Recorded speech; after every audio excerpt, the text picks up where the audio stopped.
Mes frères et sœurs bien-aimés, je suis reconnaissant d'être avec vous à l'occasion de cette conférence générale de l'Église de Jésus-Christ des Saints des derniers jours.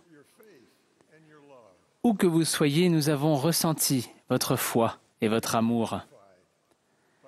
Nous avons été édifiés par les enseignements inspirés, les témoignages puissants et la merveilleuse musique. Je vous encourage à continuer de faire tout votre possible pour vous qualifier pour retourner vivre avec notre Père Céleste et Jésus-Christ. Où que vous vous trouviez sur le chemin des alliances, vous devrez faire face aux difficultés inhérentes à la condition mortelle ou à l'opposition de Satan. Quand je me plaignais que les choses étaient difficiles, ma mère me disait « Oh, Al, bien sûr que c'est dur. C'est ainsi que cela doit être. La vie est un test. » Elle disait cela calmement et avec le sourire, car elle savait deux choses. Quelles que soient les difficultés, le plus important était de rentrer à la maison auprès de son Père Céleste. Elle savait qu'elle pouvait le faire grâce à sa foi en son Sauveur. Elle le sentait près d'elle. Dans les jours précédant son décès, allongée dans son lit et sachant que la fin était proche, elle m'a parlé du Sauveur. Près de son lit, il y avait une porte donnant sur une autre pièce. Elle a souri et a regardé cette porte tandis qu'elle parlait calmement du fait qu'elle allait le revoir bientôt. Je me souviens encore avoir regardé cette porte et imaginé la pièce qui était derrière. Elle est maintenant dans le monde des esprits. Elle a gardé le regard fixé sur le prix qu'elle a désiré tout au long de ces années de mise à l'épreuve physique et personnelle. L'héritage d'encouragement qu'elle nous a légué est magnifiquement décrit dans Moroni au chapitre 7, où Mormon encourage son fils Moroni et son peuple. Comme l'héritage de ma mère à sa famille, c'est un héritage d'encouragement à une postérité. Mormon a transmis cet héritage d'encouragement à tous ceux qui sont déterminés à se qualifier pour la vie éternelle en affrontant les épreuves de la condition mortelle. Dès les premiers versets de Moroni 7, Mormon témoigne de Jésus-Christ, des anges et de l'Esprit du Christ qui nous permettent de discerner le bien du mal et de choisir le bien.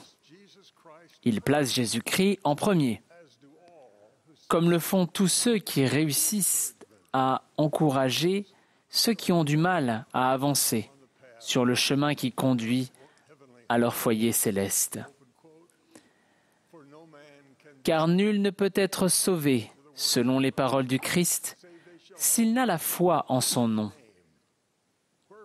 C'est pourquoi, si ces choses ont cessé, alors la foi a cessé aussi. Et affreux est l'état de l'homme, car il est comme si aucune rédemption n'avait été faite.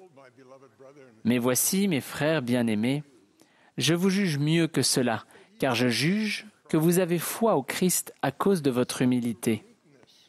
Car si vous n'avez pas foi en lui, alors vous n'êtes pas digne d'être compté parmi le peuple de son Église.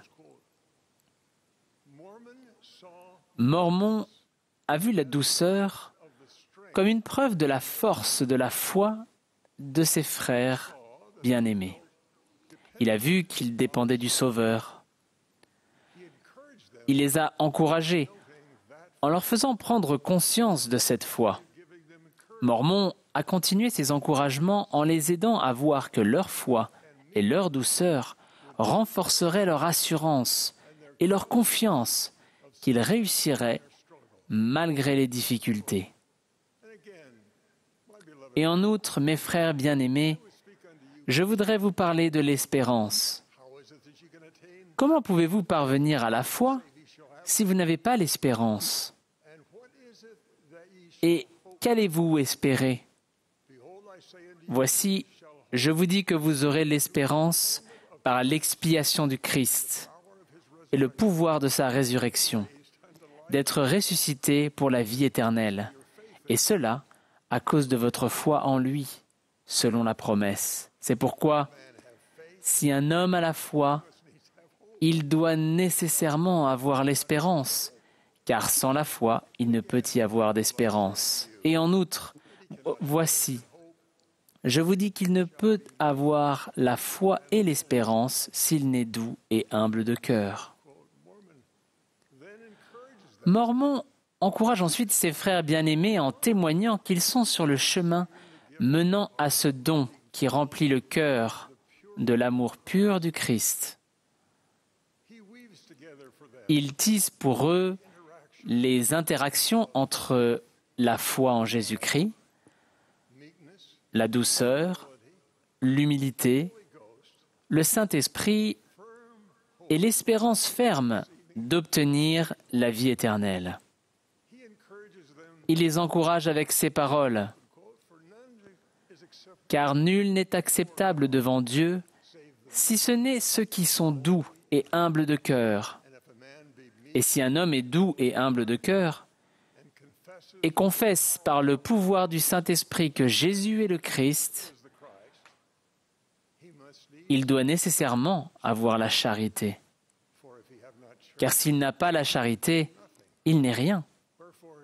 C'est pourquoi il doit nécessairement avoir la charité.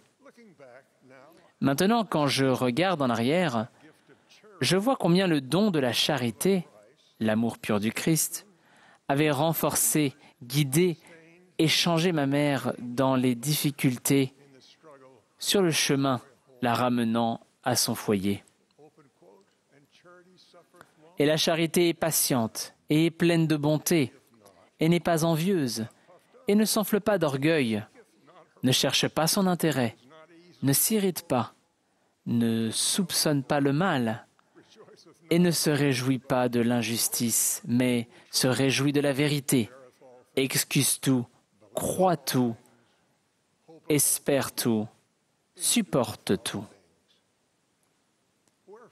C'est pourquoi, mes frères bien-aimés, si vous n'avez pas la charité, vous n'êtes rien, car la charité ne périt jamais. C'est pourquoi, attachez-vous à la charité, qui est ce qu'il y a de plus grand, car tout succombera, mais la charité est l'amour pur du Christ, et elle subsiste à jamais. Et tout ira bien pour quiconque sera trouvé la possédant au dernier jour. C'est pourquoi, mes frères bien-aimés, priez le Père de toute l'énergie de votre cœur, afin d'être remplis de cet amour qu'il a accordé à tous ceux qui sont de vrais disciples de son Fils Jésus-Christ, afin de devenir les fils de Dieu, afin que, lorsqu'il apparaîtra, nous soyons semblables à lui, car nous le verrons tel qu'il est, afin que nous ayons cette espérance, afin que nous soyons purifiés comme il est pur. Je suis reconnaissant pour les encouragements de Mormon, son exemple et ses enseignements. J'ai également été béni par l'héritage de ma mère. Les enseignements et l'exemple des prophètes depuis Adam jusqu'à nos jours m'ont donné de la force. Par respect envers les personnes que je connais et leurs familles, j'ai décidé de ne pas chercher à vérifier les détails de leurs difficultés ou de ne pas parler publiquement de leurs grands dons. Cependant, ce que j'ai vu m'a encouragé et m'a rendu meilleur. Au risque de dévoiler sa vie privée, je dirai quelques mots concernant les encouragements de ma femme. Je le fais avec beaucoup de précaution. C'est une personne très discrète qui ne recherche pas les éloges et ne les apprécie pas.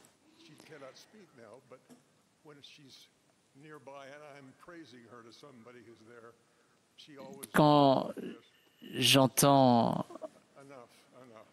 quand elle est à mes côtés et je vois que quelqu'un veut lui faire un compliment, elle dit non, non, ça suffit. Nous avons été mariés depuis 60 ans et c'est grâce à cela que je comprends aujourd'hui la signification scripturaire de ces mots, la foi, l'espérance, la douceur, la capacité d'endurer, de ne pas chercher son intérêt, de se réjouir de la vérité, de ne pas soupçonner le mal et par-dessus tout, la charité.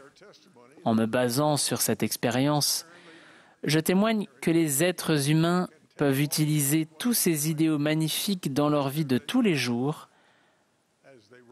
tandis qu'ils s'élèvent à travers les secousses de la vie. Parmi vous qui m'écoutez, des millions connaissent de telles personnes. Beaucoup d'entre vous sont de telles personnes. Nous avons tous besoin d'encouragement de ce genre et d'amis aimants. Lorsque vous parlez aux personnes dont vous êtes le frère ou la sœur de service pastoral, vous représentez le Seigneur.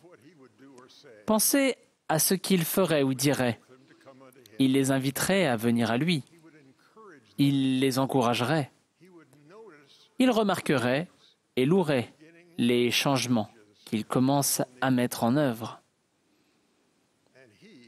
Il serait pour eux l'exemple parfait à suivre. Personne ne peut encore faire cela complètement, mais en écoutant cette conférence, sachez que vous êtes sur la bonne voie. Le Seigneur connaît vos difficultés dans les moindres détails. Il connaît votre grand potentiel de croissance en termes de foi, d'espérance et de charité. Les commandements et les alliances que vous contractez avec lui ne sont pas des tests pour vous contrôler. Ce sont des dons qui vous font grandir jusqu'à ce que vous receviez tous les dons de Dieu et retourniez dans votre foyer auprès de notre Père céleste et du Seigneur qui vous aime. Jésus-Christ a payé le prix de nos péchés. Nous pourrons obtenir la bénédiction de la vie éternelle si nous avons suffisamment foi en lui pour nous repentir et devenir comme des enfants purs et prêts à recevoir le plus grand de tous les dons de Dieu. Je prie pour que vous acceptiez son invitation et l'apportiez à d'autres enfants de notre Père céleste. Je prie pour nos missionnaires à travers le monde. Puissent-ils être inspirés pour encourager chaque personne à accepter et à croire que l'invitation vient de Jésus-Christ par l'intermédiaire de ses serviteurs qui ont pris son nom sur eux. Je témoigne qu'il vit et qu'il dirige son Église. Je suis son témoin. Je témoigne que Russell Nelson est le prophète vivant de Dieu sur la terre. Je sais que c'est vrai. Au nom sacré de Jésus-Christ. Amen.